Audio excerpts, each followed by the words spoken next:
Government budget. Now सबसे पहले तो तुमको समझना है, जो बजट है कौन से वर्ड से डिराइव्ड है।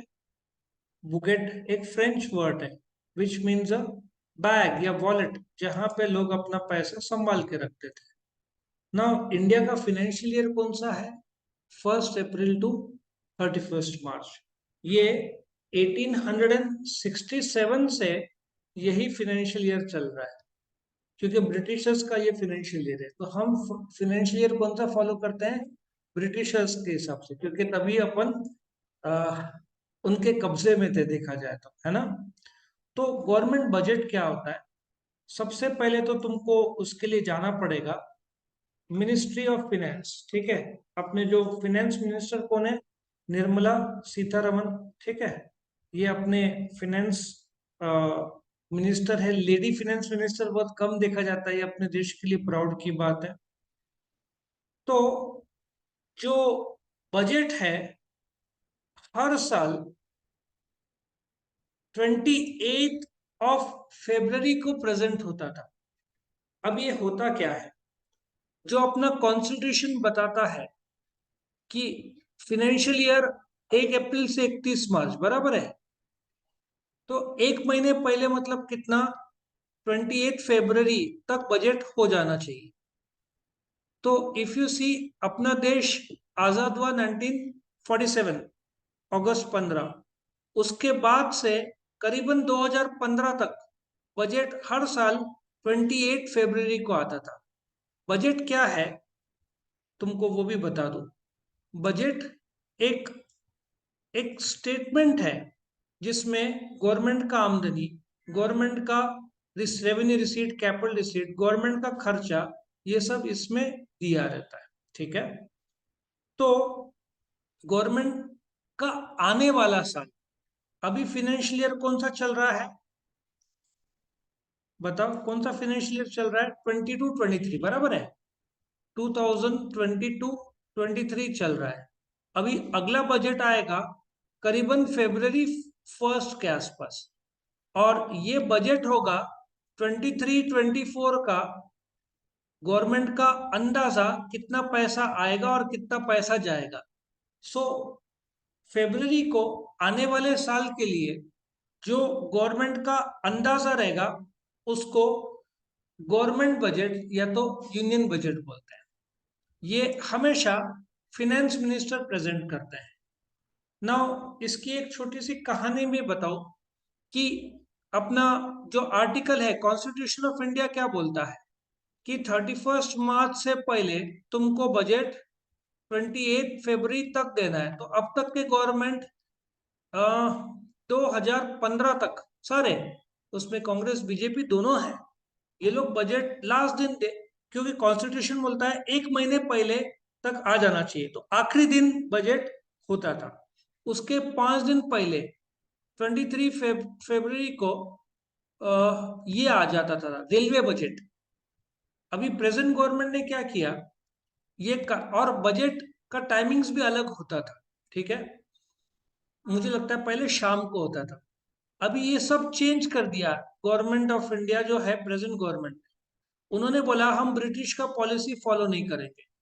पहले रेल बजट और फिनेंस बजट अलग होता था। फिनेंस बजट में रेल का डिस्कशन नहीं होता था, rail budget expressly railway minister देते थे। अभी रेल और फिनेंस बजट को एक कर दिया गया और 1 फरवरी को कर दिया गया, और टाइमिंग भी सवेरे 11 के आसपास बजट होता है। और पिछले साल पहली बार इंडिया के हिस्ट्री में एक सूटकेस में हमेशा ये लोग बजट लेकर आते थे। मैं तुमको वो भी बता दूं। पहले बजट जो होता था, ठीक है, उसका भी एक तुमको कैसे होता था वो बता दो। ठीक है, जो बजट स्पीच है, budget speech in a suitcase, ये लोग जो अपने फाइनेंस मिनिस्टर है, ये लोग बजट, ये देखो ये सूटकेस दिख रहा है, इस पे इसके अंदर बजट होता था। ठीक है, दिख रहा है ना ये? पहली बार पिछले साल ये आईपैड है। सो कागजी प्रिंट आउट नहीं करके, कागज बचा के किसमें लिया गया? आईपैड पे दिया गया पहली बार। सो अभी अपना बजट आईपैड पे आता है और आईपैड से रीड किया जाता है, ये आजकल का है। सो आई होप यू अंडरस्टैंड, जो बजट है बेसिकली वो एक ऐसा स्टेटमेंट है, ठीक है, कहा गया बजट एट अ ग्लांस में बता दूं, जिसमें जो आने वाला साल, ठीक है, आने वाला साल के बारे में इंफॉर्मेशन दिया जाता है। ये देखो 22 23 अभी चल रहा है ना, ये 21 को अंदाजा लगाया था। अभी अगला बजट फरवरी 22 को आएगा और यहाँ पे एक और कॉलम बढ़ जाएगा, कौन सा? 23 24। सो बजट में एक तो रेवेन्यू रिसीट्स होता है जिसमें टैक्स रेवेन्यू करीबन 22 लाख करोड़, ठीक है। तुम देखोगे कितना अच्छा गवर्नमेंट को मिल रहा है, उसमें से गवर्नमेंट को कितना मिलेगा, नेट टू सेंटर सब आ जाता है, ठीक है ना। 19 लाख करोड़ गवर्नमेंट को मिलेगा, बाकी स्टेट्स को जाएगा। नॉन टैक्स रेवेन्यू मतलब 21 22 लाख करोड़ था, और मैं कल लगातार बोल रहा हूँ 25 लाख करोड़, क्योंकि एक्चुअल में ज्यादा आने वाला है इस साल, क्योंकि टैक्स कलेक्शन 30 40% से बढ़ा है। तो इस साल 25 लाख करोड़ क्रॉस होएगा और अगले साल तो 30 लाख करोड़ क्रॉस होना चाहिए। तो कैपिटल रिसीट में ये आमदनी है गवर्नमेंट का, ये गवर्नमेंट का आमदनी है, रेवेन्यू रिसीट और कैपिटल रिसीट। अभी हम देखते हैं रेवेन्यू और कैपिटल बजट्स। रेवेन्यू बजट में दो भाग होते हैं, रेवेन्यू रिसीट, ये रहा तुम्हारे सामने, जिसमें टैक्स रेवेन्यू और नॉन टैक्स रेवेन्यू। हमने देखा था टैक्स में क्या क्या आएगा, इनकम टैक्स और जीएसटी। कितना अनुमान है आने का? 22 लाख करोड़, मेरे हिसाब से 25 क्रॉस होना चाहिए। नॉन टैक्स रेवेन्यू हमने देखा था, फीस अलग अलग था ना जरिया, नॉन टैक्स रेवेन्यू का अलग से वीडियो बनाया हुआ है। फिर ठीक है, और रेवेन्यू बजट में रेवेन्यू रिसीट और रेवेन्यू एक्सपेंडिचर आता है। ये रेवेन्यू रिसीट और ये टोटल एक्सपेंडिचर में जो गवर्नमेंट रेवेन्यू एक्सपेंडिचर करता है, जो डे टू डे खर्चा है ना गवर्नमेंट का, वो गवर्नमेंट करता है। तुम देखोगे तो तुम सोचोगे यूनिट 10 100,000 10,000 30 लाख करोड़, मतलब गवर्नमेंट को कितना 7 से 8 लाख करोड़ का शॉर्ट पड़ रहा था। समझ में आ रहा है? 7 to 8 लाख करोड़ माइनस में था गवर्नमेंट, क्योंकि इतना सब्सिडीज और वो सब गवर्नमेंट ने फैसिलिटी लोक कल्याण के लिए काम किया। और ये बीजेपी गवर्नमेंट नहीं, कांग्रेस की गवर्नमेंट से भी खर्चा ज्यादा होता था, क्योंकि लोक सेवा के लिए दोनों गवर्नमेंट ने किया है।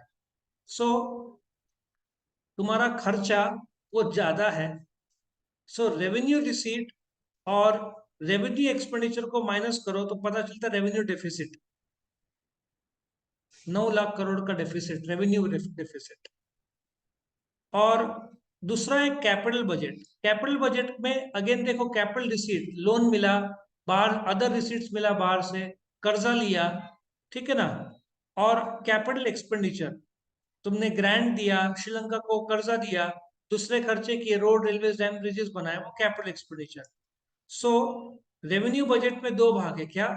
रेवेन्यू रिसीट और रेवेन्यू एक्सपेंडिचर। कैपिटल बजट में दो भाग है, कैपिटल रिसीट और कैपिटल एक्सपेंडिचर। और हमेशा गवर्नमेंट का क्या होता है, खर्चा ज्यादा होता है, आमदनी कम होता है। तो इस प्रकार से जो पेमेंट्स है और आमदनी है, ये बजट में दिखाया जाता है। इसमें और भी डिटेल एक्सप्लेनेशन है, कौन सा कर्जा, कितना कर्जा है, सब यहाँ पे, बोरोइंग्स लायबिलिटीज सब दिया, कितना अच्छा ग्राफ बनाया हो। आया समझ में? सो ये तुम्हारा जो गवर्नमेंट का बजट के बारे में था। तो यहाँ पे ये तुम्हारा वीडियो खत्म होता है।